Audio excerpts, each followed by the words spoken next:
Om Sahana Vavatu Sahanau Bhunaktu Sahaviryam Karavavahai Tejasvinavadhitamastu Ma Vidvishavahai. Om Shanti Shanti Shanti. So we were discussing the famous verse from the Mundaka Upanishad, where the allegory of the two birds is explained. Two birds that are inseparable companions. They are on the same tree. They have similar names, not the same names. One is known as the Jivatma, the other is known as the Paramatma. So these two birds, they live on the same tree. The tree here signifies the human body. They dwell in the same tree, that is the body.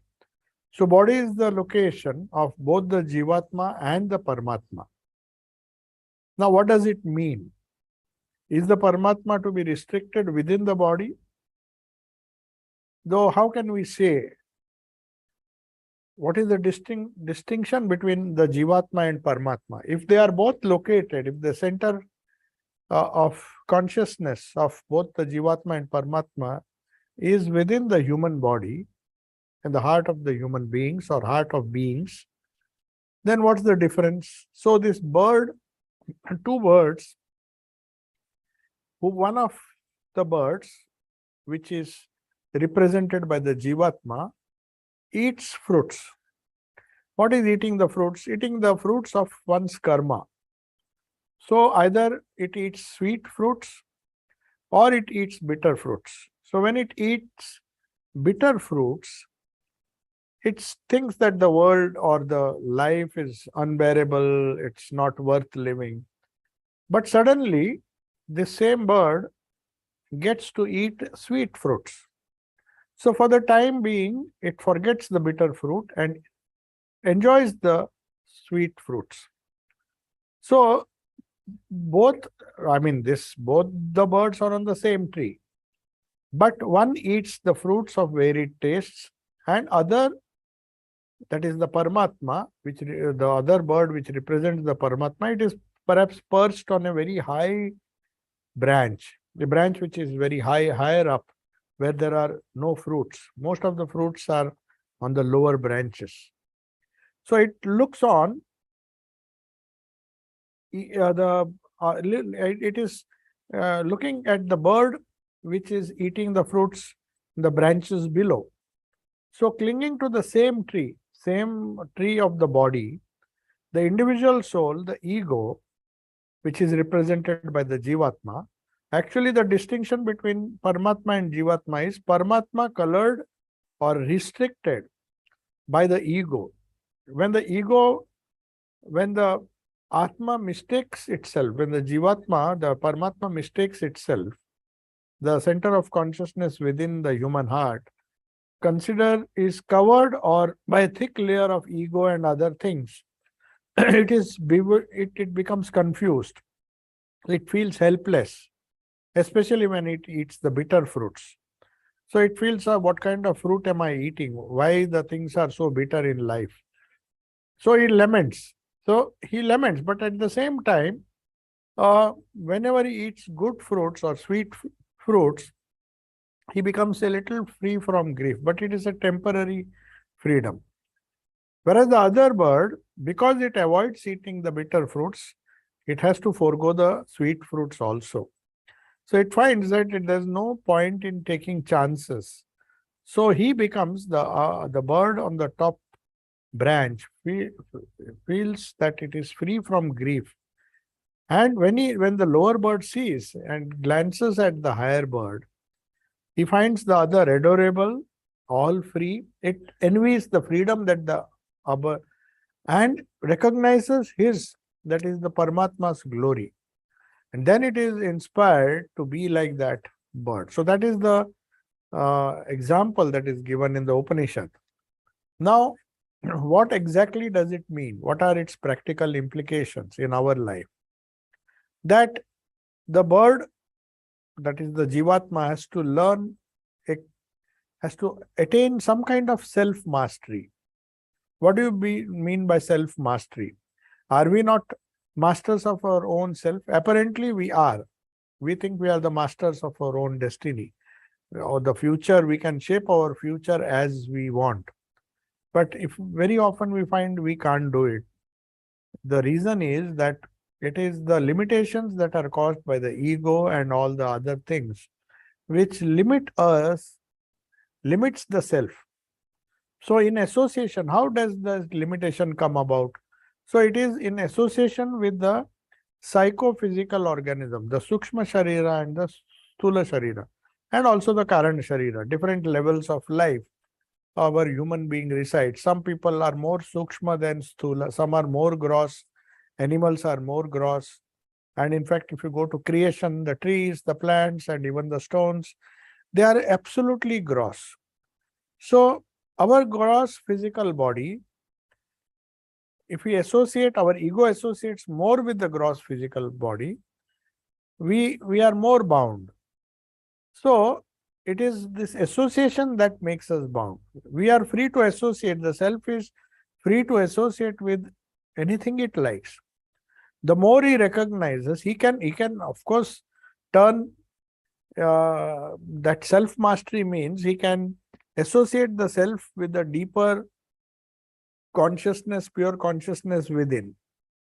But on the other hand, God has given us freedom also to turn to the gross physical body. So either way, the choice is ours. Somebody mentioned it, taking a reference to the English alphabets. I read it somewhere. Somebody sent me a WhatsApp message. So somehow they have found a wonderful coincidence that between B and D, A, B, C, D, there is C. So between B and D, B represents, if B is equal to birth, D is equal to death, the intermediate alphabet, that is between B and C, is B and D is C. C represents choice. If B represents birth, D represents death. Between birth and death, we have a choice to make. We can choose ourselves to associate ourselves with the pure spirit, or we can associate ourselves with the gross physical body. Depending on that, will decide whether we'll attain more wisdom. Depending on the choice we make, we will either have more wisdom, more buddhi, will identify ourselves with more and higher, as we'll recognize ourselves as the pure, free, immortal spirit within, and that person rises in the scale of life. That is known as spiritual evolution. Spiritual evolution simply means that how gross you are or how subtle you are. If you are more subtle, then you are closer, you are highly, you are more spiritually evolved. And if you are more gross, then we are more bound. So, more peace and more joy is a result of more freedom, which is represented by the bird, which is perching itself, which is perched itself on the higher branches, and which has finished its quota of fruits, whether it is sweet or bitter. It has a lot of experience, that bird. It says, I have tasted everything, but there is no peace in that. That's why to get that kind of freedom, one has to elevate oneself. That is the goal of spiritual life. So man's self awareness, or the awareness that one is the pure consciousness, one associates oneself with the Purusha or the Paramatma within, the higher bird, on the same tree, the same body. Of course, one cannot get rid of the body. Even when one is aware that one is the pure awareness, one can still have the body. It is known as Videha Mukti. Videha Mukti is after death, but Jivan Mukti. So Jivan Mukti is a state where one attains the state of the higher bird, the Paramatma, even when one is within the bounds of the body, one is disconnected, as it were. The Jivatma is not bound by the ego or the limitations imposed by the physical and the subtle body. It has somehow managed to transcend, and it has got some kind of vairagya towards the sweet as well as bitter fruits. You can't say, I don't want to enjoy the bitter fruits, I just want sweet fruits. That's empty dream. We think we can do that, but it's never going to happen, because every tree has its bitter fruits. So that is the lesson the Upanishad gives us, that if you want sweet fruits, then you have to be prepared to enjoy the bitter fruits or suffer the bitter fruits. So this aligning oneself to that higher awareness is spirituality, and that gives us a confidence in the higher self. That is the real reason why people attain to a state where they feel a tremendous self-respect, which comes out of self-mastery. Only a person who is having some kind of self-mastery, the higher the self-mastery, the more self-respect he has. He doesn't need anybody to give him a certificate. If we are bound by ego, then we depend a lot on others. We want to buy respect, or we are always looking for respect, which we never get. But a self-satisfied or a free soul, his self-respect is a result of his self-mastery. They come very casually or naturally to him. He doesn't want the world to make him happy. He doesn't want anybody, he is not dependent on anybody to give him some kind of self-respect. He is happy because he is Atma Rama, as Swami Vivekananda used to refer to Sri Ramakrishna as Atma Rama. So the ashes, he never refers to the relics of Sri Ramakrishna as Sri Ramakrishna's relics. He said Atma Rama's relics. He always called that Atma Ramer Kauta. Kauta means the vessel in which his relics were interned. So he always called it was Atma Rama, means he gave that name to Sri Ramakrishna, that he was always immersed. Atma Rama means one who enjoys because of self-mastery, the complete self-mastery. It results in self-joy, or maybe the highest bliss, and that gives rise to self-respect. So it doesn't really matter whether others respect you or not. Maybe through ignorance they might not respect you, or they may even respect you, but it is nothing to a person who has attained self-mastery, because it's not keen to either enjoy the sweet fruits or the bitter fruits. So there is no question. It's just peaceful even without any external support. So we find in the possibilities that we can explore in the human personality. What does Vedanta do? Vedanta says that you begin your spiritual journey by first controlling the body. Control of the body means not just giving up to every demand that the body makes of a person. And the ego might help the body sometimes. If the ego becomes a friend of the body, then it will follow the demands of the body alone. Then it may follow the demands of the organs which are part of the body, the subtle organs. Or even it follows the demands of the mind. So when the human being, the human personality fails to control the body progressively, the body, the mind, the organs and the mind, because he does not recognize himself to be distinct from them as their master. So the chariot imagery is given. So if one is bound by one is dependent on the horses, which are the senses, dependent on the mind, which is the rein, and if we don't have a proper person to guide us, a proper buddhi, which is the charioteer, the master of the chariot will be full of anxiety, because he has not chosen the proper horses, he has not chosen the proper reins, very tough reins which can control the horses. nor has he chosen the right type of driver for his journey. So he cannot control the horses, he cannot control the reins, nor he can instruct the driver to do as he wants.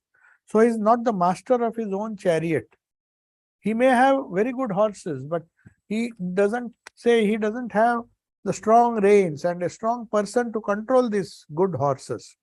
He may be very sharp, his eyes may be sharp, he might have had a, he might possess a wonderful sense organs. He is very sharp, he can see, he can listen, he has got good ears, he has a great sense of hearing, and everything is fine in the body. But because the mind is weak, the horses are not under control. So it's self-control here means one has to be the master of the vehicle of the body. If the body is a chariot, is compared to a chariot, then not only the horses, which represent the senses, but the reins in the hand, which is the mind. So he has to control the mind, he has to control with the help of a very good charioteer.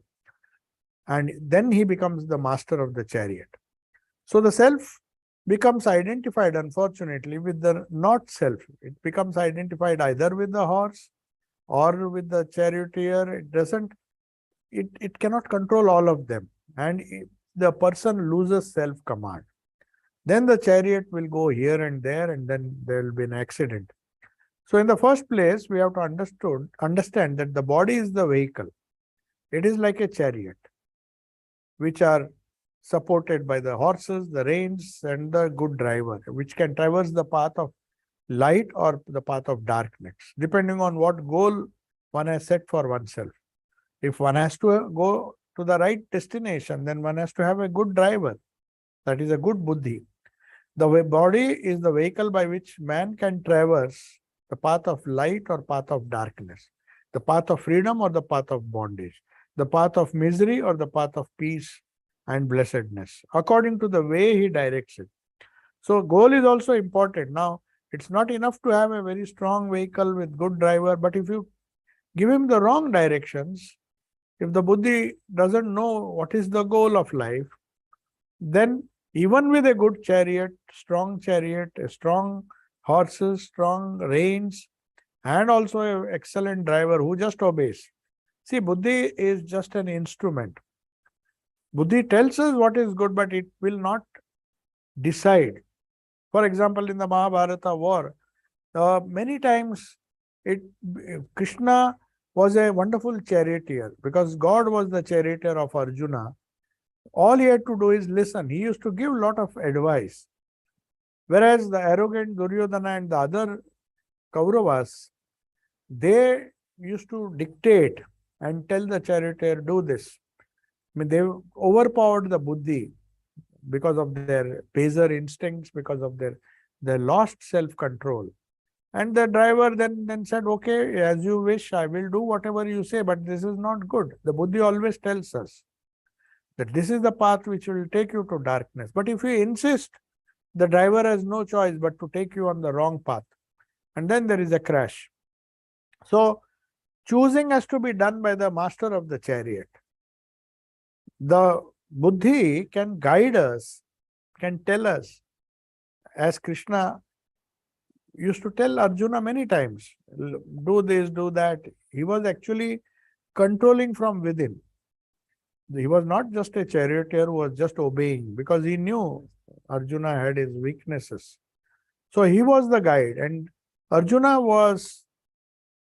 had surrendered his ego at the feet of the Lord. So the buddhi came, the Lord took possession of his buddhi and guided him on the wrong path. So he pointed out, we are also pointed, the buddhi points us the path of peace and blessedness. Now and then it will remind us, but it cannot force us. We are the masters. We have to decide whether we follow our buddhi or whether we follow the horses, or the horses may prefer to travel a different path. The mind also may not cooperate with but it is the master who has to decide which path he has to follow. So the way he directs it, the charioteer, at the most, he can tell you what is right, what is wrong. But if you surrender to the higher faculty in the human personality, which is known as buddhi, the discriminative power becomes your friend. So Sri Krishna tells in the Bhagavad Gita that your mind means the buddhi, the higher mind. You see, when we refer to the mind, Sri Krishna means different things in different verses. In fact, he doesn't say mind, Atma. By the Atma has to be raised. What does it mean? There the Atma means the higher mind, buddhi, which is aligning itself to the inner self. So with the help of the Atma, you have to raise the lower self. That is the meaning of that verse. So, Atmana eva Atmana, the Atma, with the help of Atma, the higher Atma or the higher buddhi, the lower mind or the reactive mind has to be controlled. So, the direction has to be given, and if you give the right direction and choose the right goal, then you will reach the goal. So, the body, the human vehicle, or the vehicle of human personality, which is the body, it has been compared to a vehicle. It's not some kind of prison house, as some of the philosophies, negative philosophies of the world, they just torture their body. I don't want to specifically mention any particular religious sect, but they feel that if the body is tortured or tormented, they go to the other extreme. There is one category of people who are very worldly. They want to pamper the body. They want to take full care, not because of any higher reason.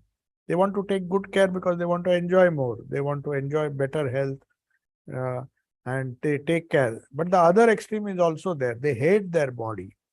They torture their body. There are some religious sects who do that. So Sri Krishna does not advise that path. He said you should not follow the extreme path. One should not be antagonistic to the body, nor should we succumb to the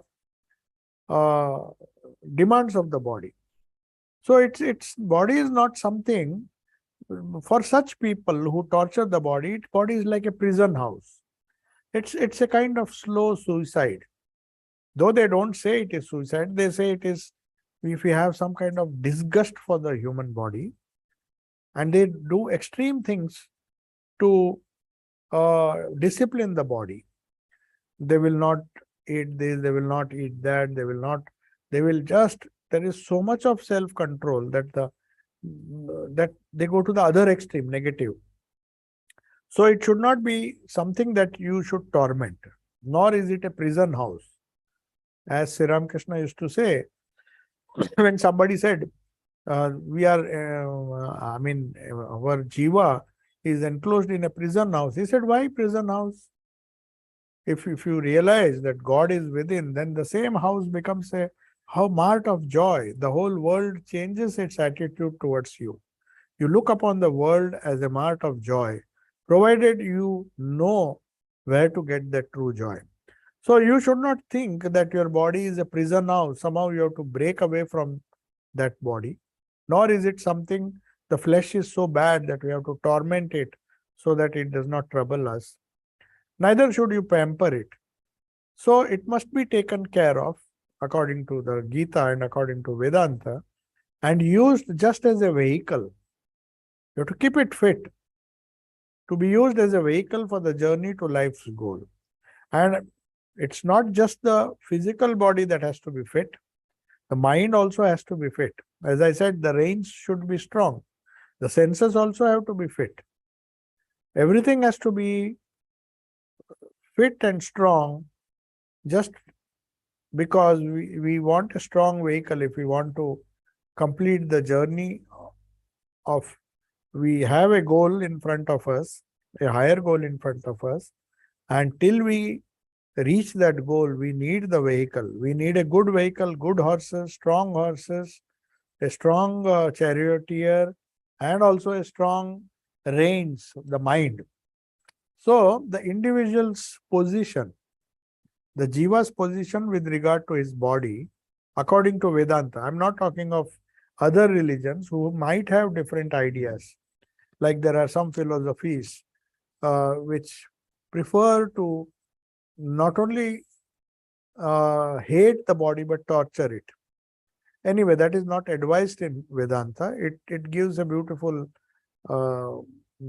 Kathopanishad gives a beautiful solution. It says, how should we regard the body and the organs and the mind? The mind, body, and organs, since we have to acknowledge that it has a huge impact on our personality. Our human possibilities, physical possibilities, mental possibilities, our intelligence, our actions, everything is dependent on this body, psychophysical organism, which is known as body, the organs, and the mind. So Kathopanishad in the first chapter, through verses 3 to, in the third Valli means third subheading, subchapter. There are main chapters, and this is 1, 3, and verse number 3 to 9. They give a wonderful simile. That is the simile which is used in Bhagavad Gita also. But here, Kathopanishad gives a beautiful simile of the chariot, which I'll recite now. And it points out the way. Verse 3 to verse 9. In all these verses, there are many verses. The verse begins like this: Atmanam Rathinam Vidhi. Know the self. Atmanam means know the self. Self means the Jivatma. It is the master of the chariot. Of course, it means the Paramatma also, because the Lord is the master of the chariot and the body to be the chariot. Atmanam Rathinam Vidhi. Rathinam means chariot. Vidhi means know. Know the self to be the master of the chariot. Shariram Rathamevacha. Rathamevatu means the body is the chariot and Atma is the master of the chariot. Rathinam. And the body to be the chariot. Know that, then Buddhim tu Sarathim Vidhi Manaha Pragraham Evacha.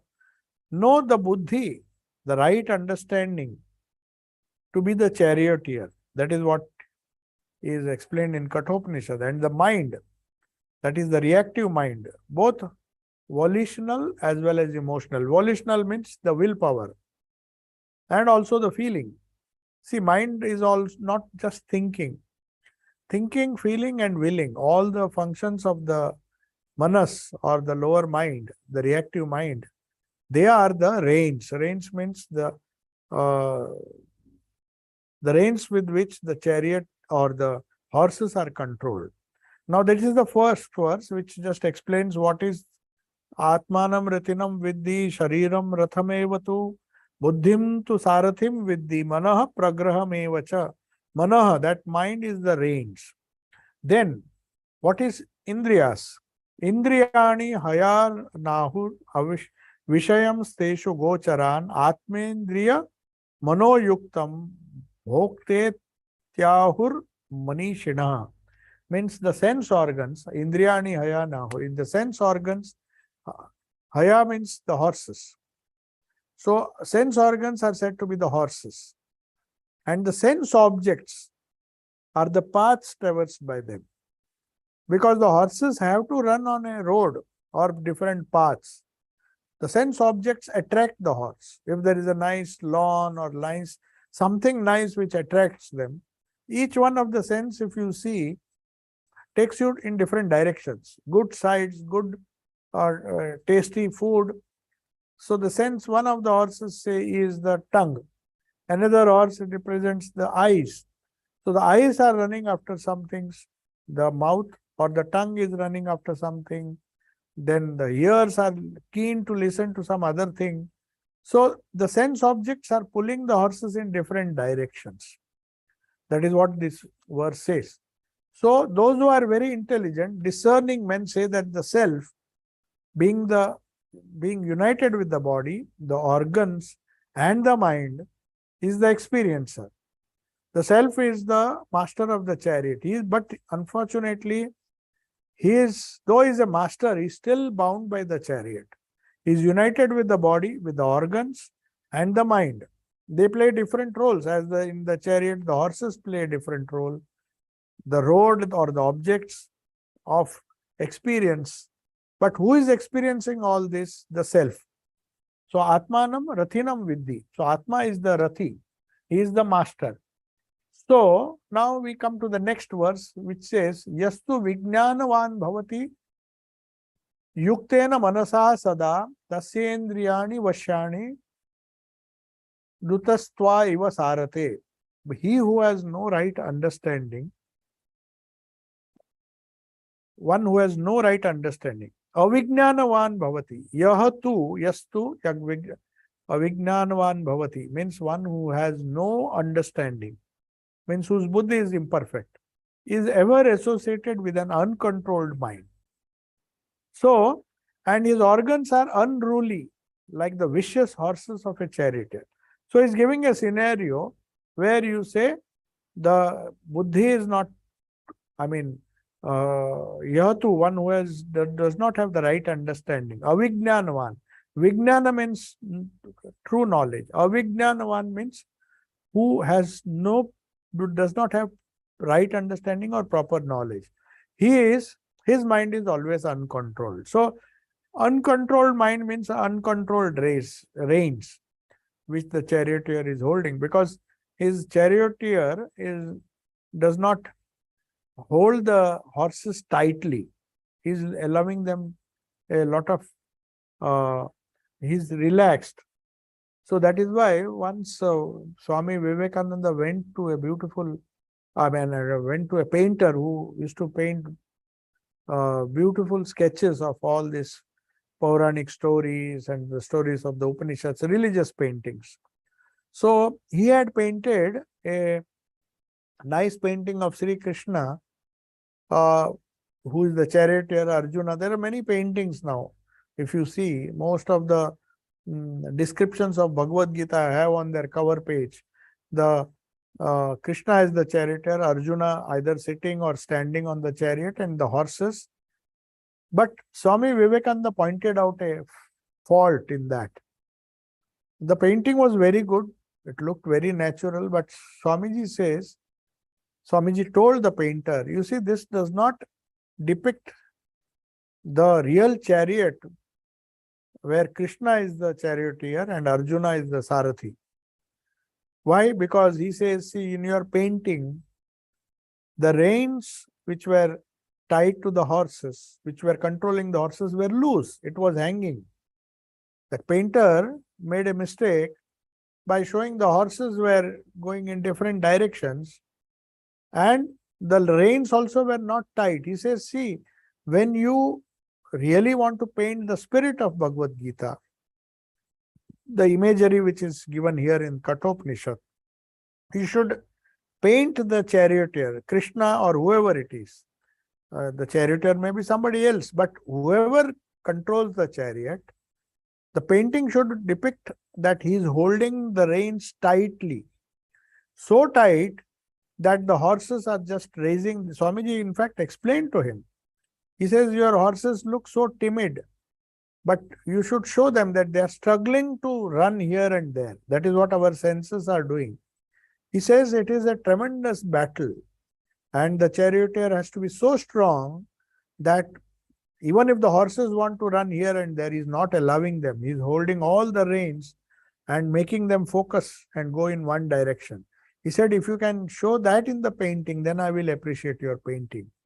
Your painting is good, very good. The horses and all have been drawn, painted properly. But the spirit of Gita, or the spirit of self-control, where the charioteer, where Krishna especially, who is such a wonderful Sarathi, he is holding the reins so tightly that the horses have to move in one direction. He will decide where the horses will go. So, one who does not have right understanding is ever associated with an uncontrolled mind. That means loose reins. Uncontrolled mind is represented by the loose reins which are tied to the horses. And his organs are unruly. The horses are unruly, like the vicious horses of a charioteer.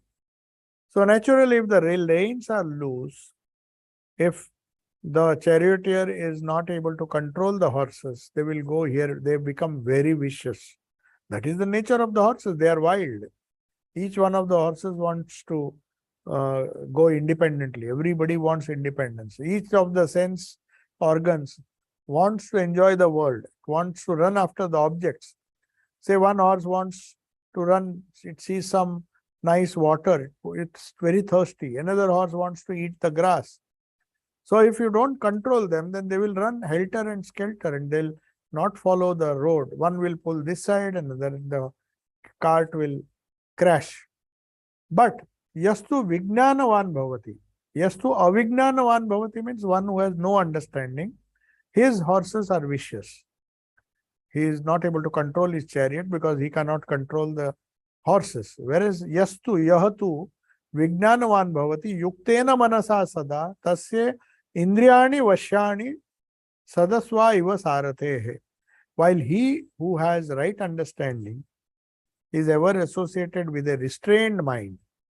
I mean, the Sarathi is full of buddhi. The buddhi is very strong. It tells the reactive mind, don't release your hold. The reins with the restrained mind means the reins are very tight, as Swamiji wanted the painter to paint, so that the horses, the organs are under that control of the driver or the charioteer, like the good horses of a good charioteer. The horses have to be good. They have to be strong, no doubt, as in the first case. But only in the first case, the charioteer was not able to control these good horses.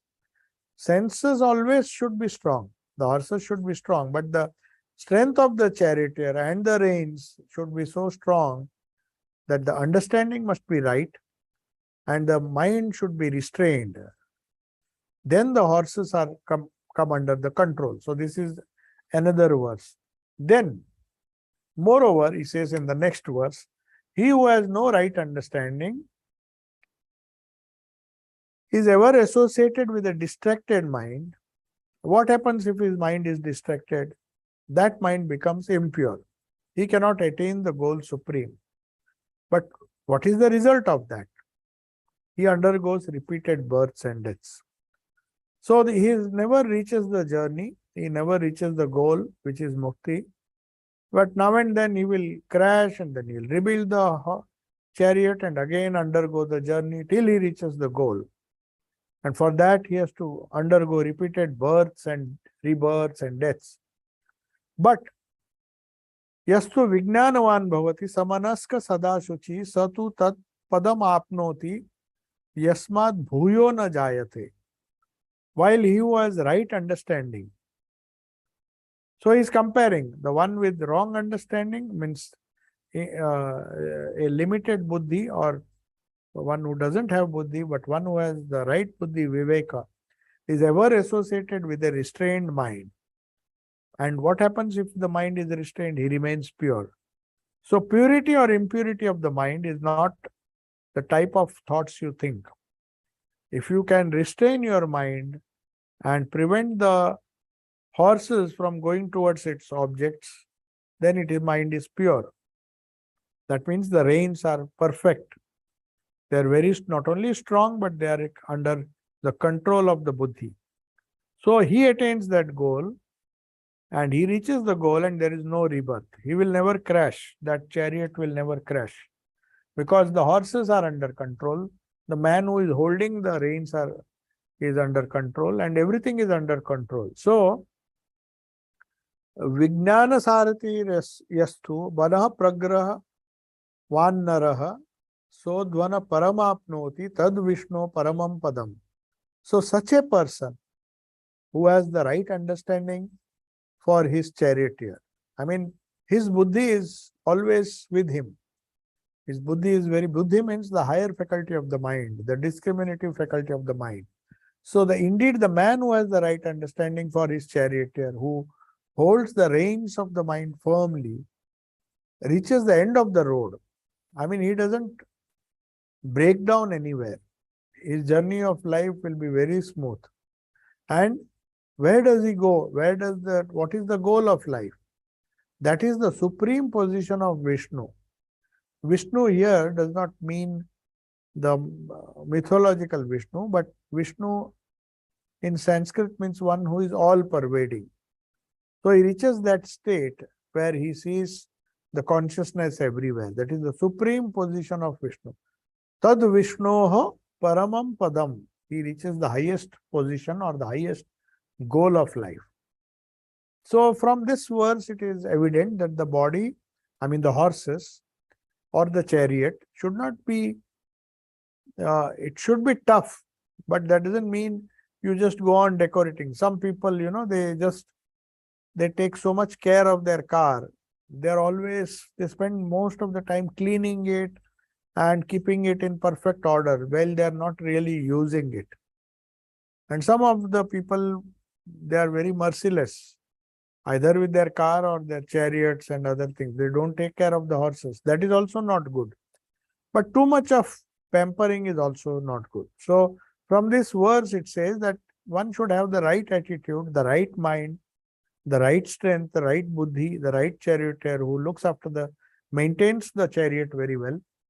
So these verses, it's very clear that the body should neither be caressed nor despised or hated as some of the sects in religious sects do. They say body is a very positive evil, so torture it.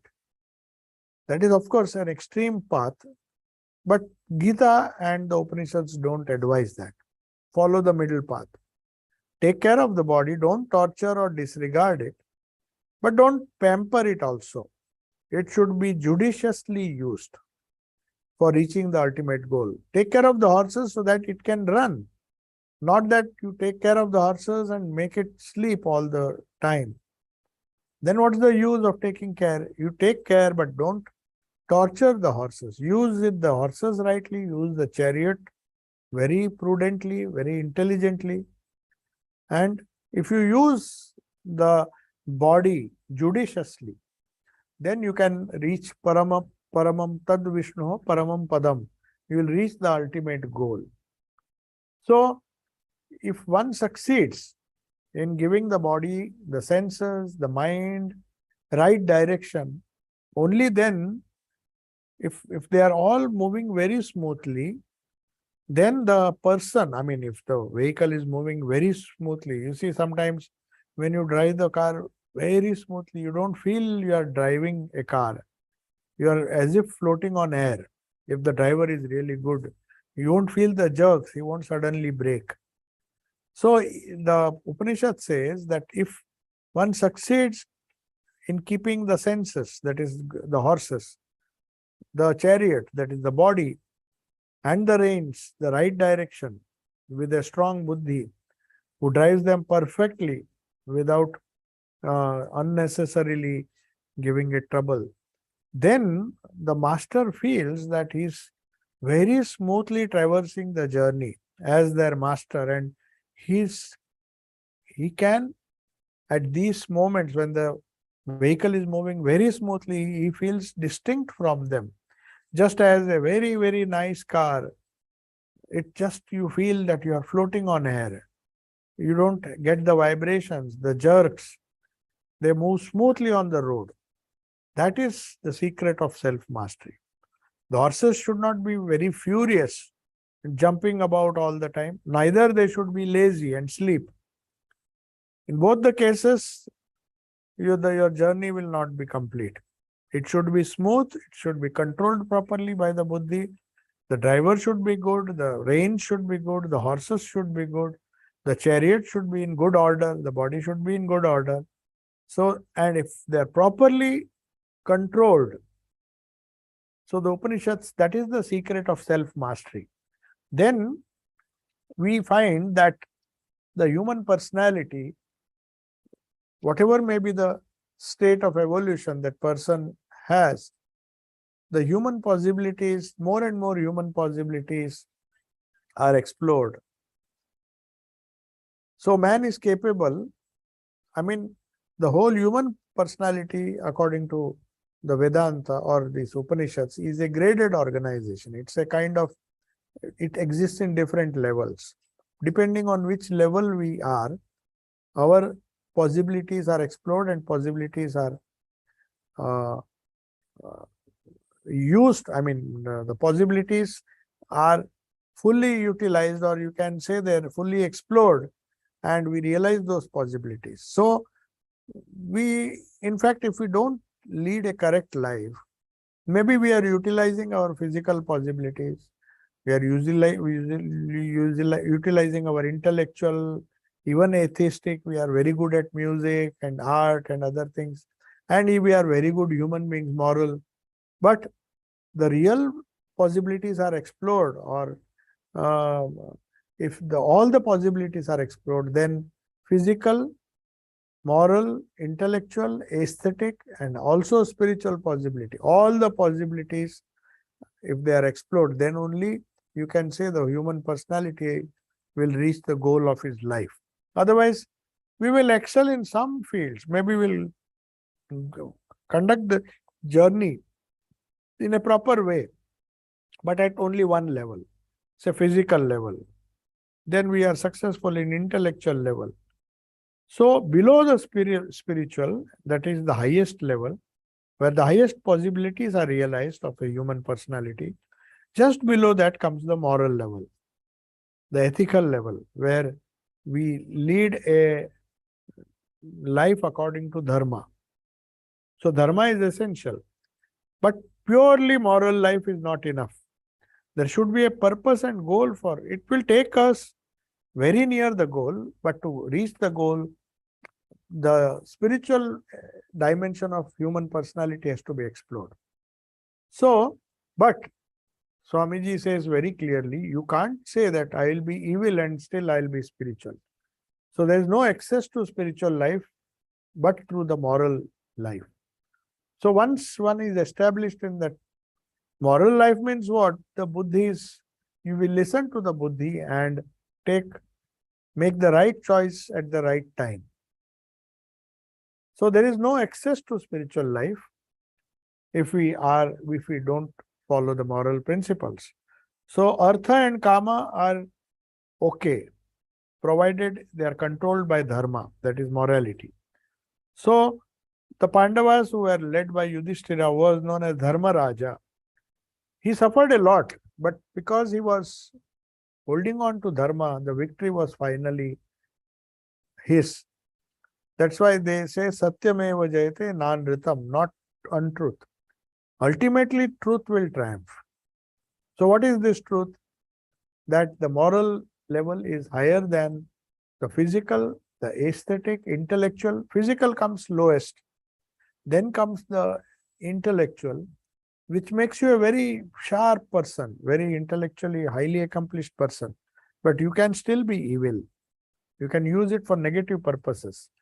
Aesthetic means arts, the fine arts, where you are not just commercial or not just after the worldly things. You want some higher joy, like painting, music. They are the aesthetic values. They're slightly higher. That is why they say you should cultivate. Swami Vivekananda's father used to make him learn music and dance, not dance, but other things which encourage literature, poetry, art, painting. If these things ennoble a person, not that they make you totally fully spiritual, but they raise the possibilities. So we explore the physical possibilities, we explore the intellectual possibilities. Our education takes care of most of these two possibilities. But education should not stop. That's why they have these aesthetic possibilities, where some kind of art and other hobbies, but people don't take them seriously. They are not equally developed. Maybe there is more insistence on excelling physically and at the most intellectually. The parents are happy if these two things are developed. If the child wants to learn some music or some art or something, they will say it's not practical. You first focus on your studies. So that is how we stunt the possibilities that will explore the aesthetic values. But after that, we come to moral values, which are also very important, the ethical and moral values, because that idea that ethical and moral values will explore the human possibility more than the other three, physical, intellectual, and aesthetic. But after becoming moral, for example, Ishwar Chandra Vidyasagar, he was a very noble man, used to help lot of people. But unfortunately, Sri Ramakrishna pointed out this to him. He was a very well versed, he is physically very fit, intellectually he was a great scholar, very well known in in Bengal. He was educationist, and he was fond of art, literature, a very, very well educated and noble person. And most importantly, he was a moral person also. He was very ethical. He never broke any, he never followed adharma. Very, very well respected in the whole of society. But even he felt some kind of emptiness because the spiritual possibility was not explored.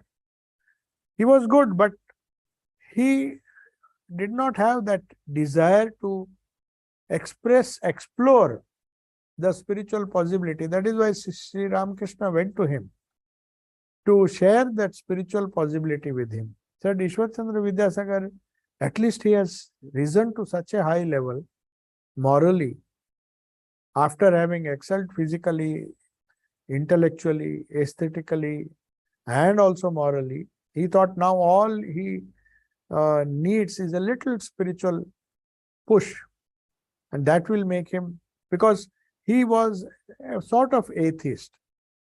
Because though he was moral, he used to make fun. Because most of the things that he did, people were not grateful. That is how the world is. People, you help certain people and they don't respond. If you don't have a spiritual background, then you'll always expect some kind of return. Whereas Ishwar Chandra Vidyasagar, he was moral, but at least he expected some kind of gratitude. So people were very rude to him. And when he lost faith in humanity, we used to make fun also.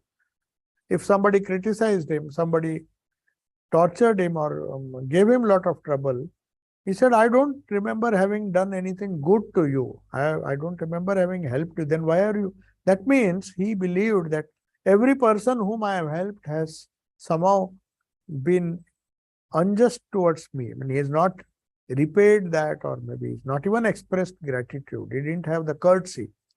So he was a moral person, but without that spiritual background, which tells you that whether people appreciate your charity or your moral virtues or not, you have to practice them. That comes only when you have a higher goal. You use morality or ethical values, aesthetic values, physical development, intellectual possibilities, everything you develop, but then use it for a spiritual purpose, which is what Sri Ramakrishna was trying to convince Vidyasagar. So he was trying to tell him what is true knowledge. The knowledge that you have gathered, the help that you are doing, it is all very fine. I mean, you have risen to that level, that moral excellence. But what is that moral excellence for? Where will it lead you? What is the ultimate goal? What is the journey? Where will your journey end? So, just below the spiritual is the moral level. And though there is no access to spiritual life without being moral, but that inner purification, that ethical values, practice of ethical values, if they are not there, no doubt spiritual consciousness will not develop. But that doesn't mean that you have to stop at the ethical level. So the Upanishad here says that you have to use your buddhi and practice the virtues such as self-control, truthfulness, continence, sincerity, humility, kindness, charity. Above all, truth is given a lot of importance. So Sri Ramakrishna used to say one can reach God through truthfulness.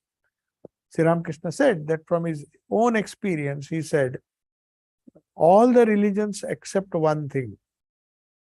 And as declared by the Mundaka Upanishad also, Satyena labhyas tapasa yesha atma samyak jnanena brahmacharyena nityam antah sharire jyotirmayo hi shubhro yam pashyanti yatayah shina dosha. This is one of the most important verses of the Upanishads.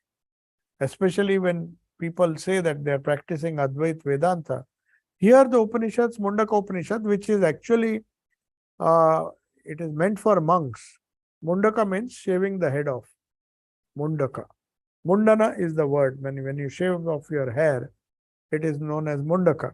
So this Upanishad emphasizes, that's why Shankaracharya is very fond of these Upanishads, because for Advaita Jnana he believed that, according to his commentary, it was essential. So Satyena Labhyas Tapasa means the Atman can be realized by the resplendent, pure, dwelling in the body, because the Atman lives in the body, whom a person of strict discipline, Satyena and Tapasa, by strict discipline, free from all traces of iniquity, and he perceives it, it is attainable by constant practice of truthfulness. Satyena labhya tapasa, labhyaha tapasa, by the practice of self-discipline. Atma, this Atma can be realized by samyak jnanena, by right knowledge. Samyak means, jnana means knowledge. Samyak means right knowledge. So by right knowledge, brahmacharyana, by proper continence, that is by brahmacharya. Nityam means not by constant practice. Nityam means constant practice. Anta sharire jyotirmayo hi shubhro. That means the resplendent and pure Atman, by focusing on antaha sharire, inside the heart, you have to imagine the luminous presence of your Ishta or the Atman. If you are a follower of, you have a mantra or you have some Ishta on whom you are meditating, you are always supposed to imagine that Anta Sharira Jyotirmaya, he is full of light. Light means not physical light, but it gives us the idea that the light which removes all our ignorance, darkness of ignorance. That is the essence of all the mantras, Gayatri mantra, Vedic mantras. It says, let the sun of knowledge, let the light of knowledge, let the light of the Ishta remove all my wrong knowledge and give me right knowledge. The Jyotirmayo hi Shubhro. Shubhro means pure. Pure and resplendent. Yam Pashanti Yatayaha. Yati means normally it is monks. But anyone who has renounced mentally also can be considered to be a Yati. So Yatayaha Kshina Dosha. Kshina Dosha means who is pure. Dosha means those who have lot of faults. But those who have purified their faults, that is what is meant here. So we will now conclude. Then there is another verse, we'll take it up next time. It's a big verse. Satyameva jayate nanrutam. That is the motto of the Indian Constitution. The Indian motto is Satyameva jayate. The emblem of the lions, just below the Ashoka lions, this they write this: Satyameva jayate nanritam. Truth alone triumphs, not untruth. So they just have quoted the half this verse. Satyana pantha vitato devayanaha. So there is a very big verse. We'll discuss it next time. So truth alone triumphs, not untruth.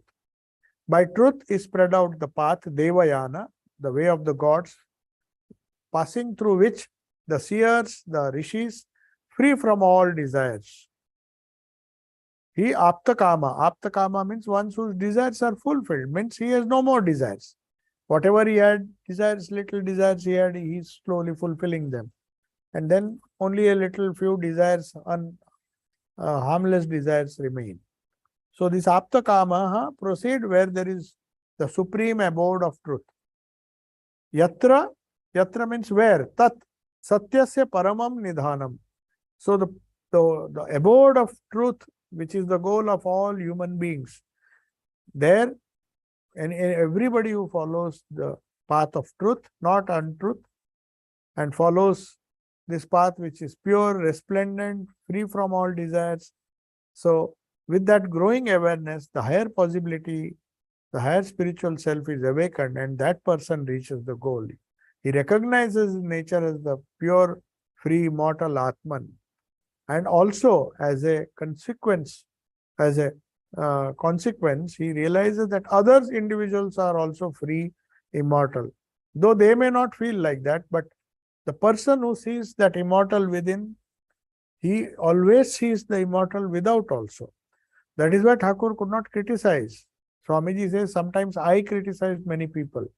But Sri Ramakrishna always, because he was seeing the divinity, he was so patient, he was so kind, because he had reached that state where he saw the divinity, the real nature of every individual as the Paramatma. He saw the Paramatma within him, and as a consequence saw the Paramatma all pervading in all other jivas, thinking that it's only a temporary state of theirs that makes them suffer, but ultimately they are pure, free and immortal. Amrutasya putra. So we'll conclude, and if there are some questions, you can just ask in the chat. Let me see.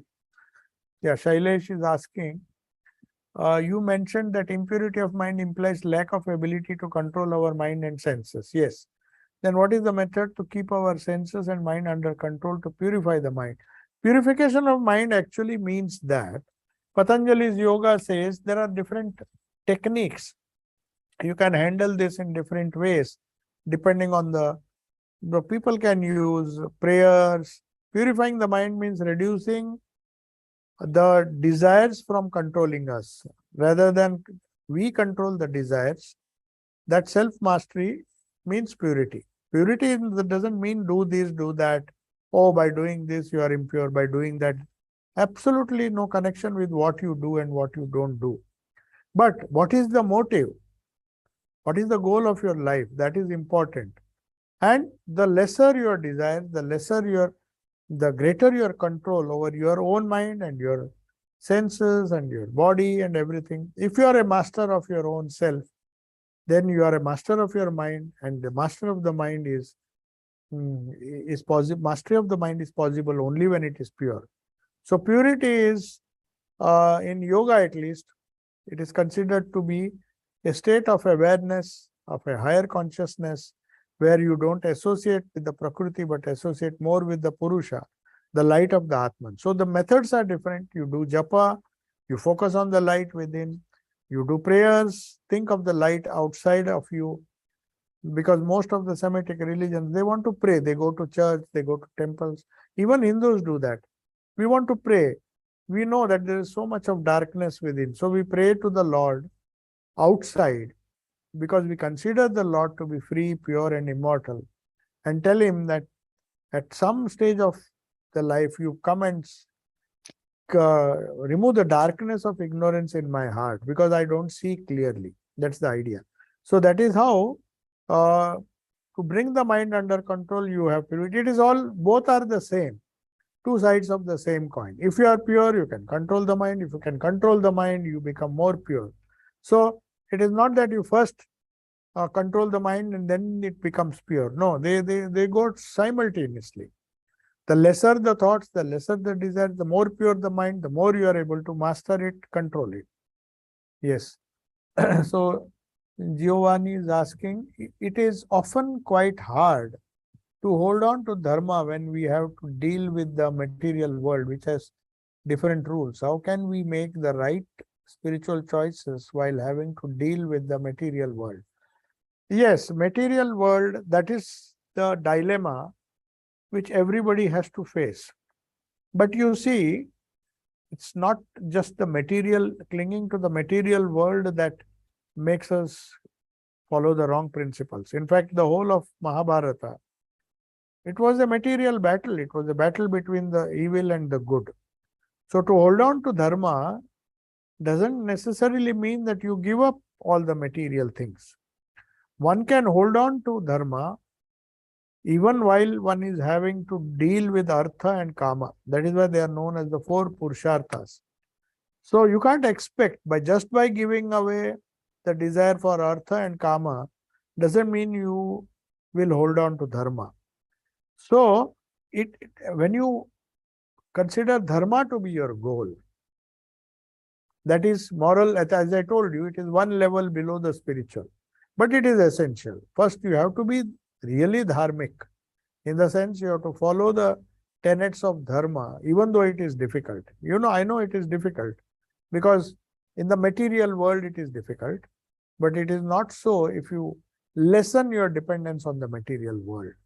It is how you look upon the material world, how much you are attached to the material world. That is important. Living in a material world is not. The same Arjuna, the same Krishna, and the same Duryodhana, they were in the same situation, more or less. They were fighting for the same kingdom. One was following the path of dharma, the other was following the path of adharma, which led him to more and more bondage, more and more selfishness. But it is not just the holding on or living among the material things that makes it difficult. No, in that case, Arjuna would have been told by Krishna to leave all the material things, forget the battle, go and retire into the forest. In fact, that is what he wanted to do. He said, if this is so much evil, this war, then let me go and quietly sit in the forest. But the Lord knew better. He knew no matter how much we say, we may shout from the top of the roof. From rooftops, we may tell that the world is unreal. That is what Advaitins do. They feel that just by intellectually appreciating the Advaitic philosophies, they think, oh, we have to say neti neti, as if neti neti comes so easily. Arjuna wanted to do that. He says, you just now spoke of the purity of the spirit, the self, and now you are saying you have to fight. Why this contradiction? Why should I do karma then? But can you give up? Sri Krishna is telling Arjuna, it is fine, but you have to fight because you are not yet ready. You first detach yourself. You have to find out the way out of material. Using dharma, you use the artha and kama that you are aspiring for. Earn it through dharma. When you are established in dharma, in moral values, then you raise yourself and become spiritual. It's not that they are useless. Everything is useful at every stage. We were gross materialists, at least now because of a little focus on the higher things of life. We have, our intellect has helped us, taken us a little forward. Otherwise, we were brutes, we were just like animals. But our intellect has told us, no, no, no, maybe it is not good. Then the moral values, they will tell us, no, no, you have to go a step further. Then when we go there, and when Arjuna came to a state where he was convinced that in spite of all the dharma, that is why in the last verse of the Bhagavad Gita, Krishna is telling him, Sarva dharman parityajya. First he says, follow dharma, do your duty. But before that, he says, no, don't limit your possibility only to physical, intellectual, moral, but there is a spiritual possibility, which comes at the end of the Bhagavad Gita. It is said, Sarva dharman parityajya. First he said, follow dharma. Then he says, giving up all the dharma, you surrender unto me, means surrender to the Atman.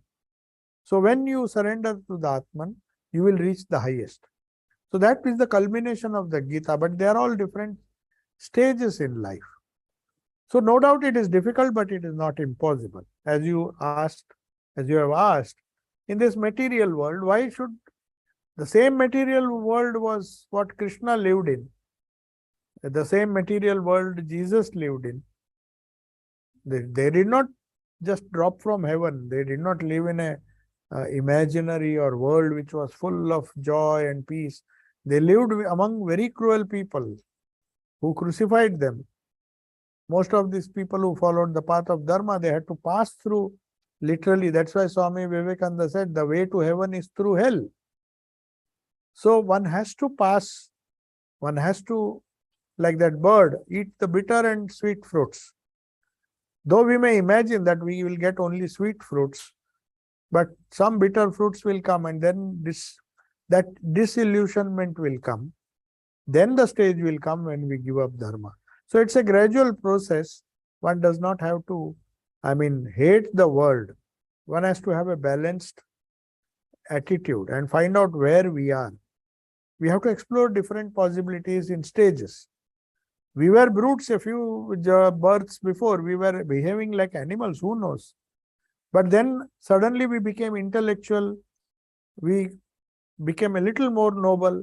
Then we came across some dharmic values, we became a little more moral. Then we consider ourselves to be better human beings. Then we became atheistic or aesthetic. We tried to practice certain hobbies which would bring out the higher nature in us. We were not grossly materialistic. Nobody, in fact, is grossly materialistic. He needs material things, but that doesn't mean he is materialistic. He may live with matter, but how much is he attached? How much he can do without these material things? So, as you said, it is difficult, no doubt, but it is not impossible to practice dharma. In fact, dharma has to be practiced when you are running after artha and kama. In Indian philosophy, at least, you have to, artha means wealth or prosperity. Kama means fulfillment of desires. So they legitimate desires, not any desire. That has to be guided by dharma. So if you hold on to dharma, then artha and kama will lead you. Even artha and kama, done with the spirit of dharma or moral values, will take you to the higher spiritual values. So we'll conclude now. Om Shanti Shanti Shanti. Hari Om Tat Sat Sri Ramakrishna Pranamastu.